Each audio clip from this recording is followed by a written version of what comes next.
The first thing I did differently when recording this video was that I used a larger group of students. So I used my afternoon group, which is composed of most of the students who are in my morning group, plus a few more. So this way, that my groups were larger, so I had 4 groups. I was able to ask 4 questions.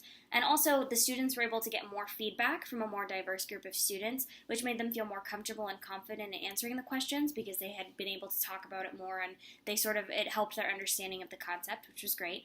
I also went around the room. I made myself more available. I spent more time with each group rather than floating around. So I would stay with each group for a determined amount of time, and I would ask leading questions, which was great because it really showed a lot more critical thinking in their answers. So when people drew things or when they wrote out their answers, they gave much more rich answers that showed critical thinking. So they kind of got a more enriched experience out of the activity. They learned more, they processed more, and they absorbed more. And when we revisited the activity a day later, they still knew all the answers to the questions, which really showed their understanding.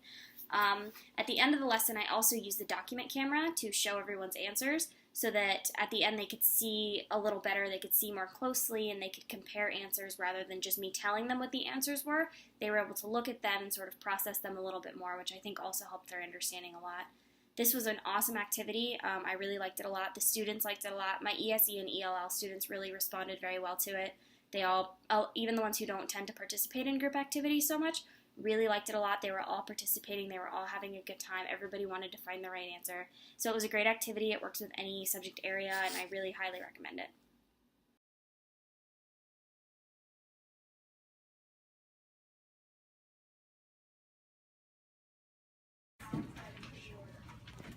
All right, so today we're going to talk about World War II in Florida. Does somebody want to read the objective for me? Zoe, go ahead. We will discuss how some of the fighting in World War II occurred off the coast of Florida. Oh, it's supposed to say off, sorry, off the coast of Florida. So remember yesterday we were talking about Florida and its part in the war and how they train the soldiers in Florida, and it was great to grow the crops because they grow year-round here because it's so hot. All right, so today we're going to go a little bit more into detail about Florida's part in the war. So everyone's going to get a poster board, each group, and each poster has a question about the reading. So all the things we just read and what we've learned so far about Florida's involvement in the war is going to be on a poster board. Switch. So that's why you all have different colors. So this group will write in blue, and then their same poster will go to their table, their poster will go to their table, their poster will go to their table. So our posters are going to go clockwise this way. And you're going to get about 2 or 3 minutes with each poster, so we don't want to take a lot of time. So what I need for all of you to do is work together. We're all going to be writing on the poster at the same time. So we're not going to be, Gianna does it first, and then Alexandra, and then Zoe, everybody at the same time. Okay, do we understand? Yeah. Ready to go? Yeah. All right.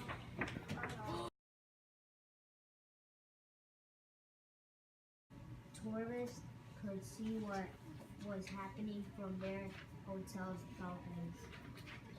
All right, so they were talking about what happened after the Pearl Harbor attack. So what happened? What happened in this paragraph? Can you summarize, Jay?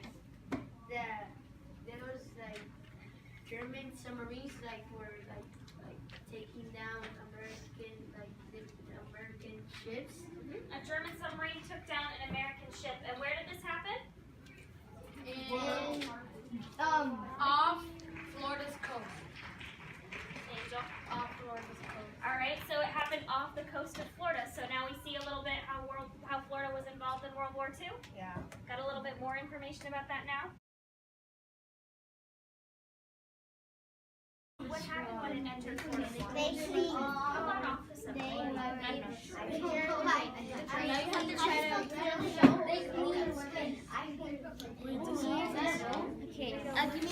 Wait, are we able to drop people in these little scuba suits? Oh yeah. Can I write a flyer? So it's saying you could draw the baby. Yeah. Can I draw the submarine and everybody's getting out from so when they're back? What happened after they got out of the submarine? The motor?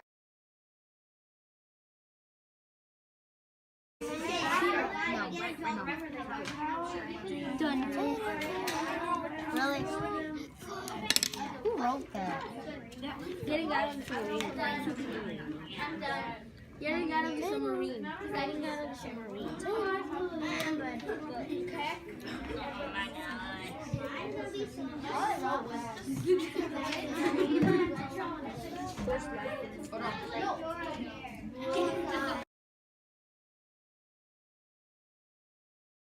Natalia, what are you doing? I already did mine. Oh, you already did it? You can still do more. Yeah, that's a good idea. No.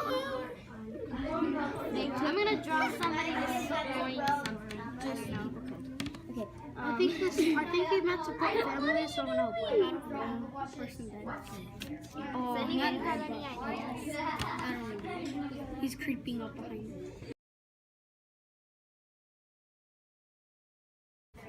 What happened as a result of a German submarine entering Florida's waters? For this one, I really liked what Jay drew. So he drew the spies on the submarine. Here, I'll put it over the camera. So Jay drew the spies on the submarine, and then in the next shot, they're picking crops because they got caught. You might want to. Yeah, I'm gonna scoot a little bit. So he did like a flash forward. So they got caught, and then they were prisoners of war, and they had to pick the crops. All right, and then a couple more answers were they went to jail. A lot of people drew them in their submarines. They were caught. So the Americans caught them. They put them in jail. They became prisoners of war.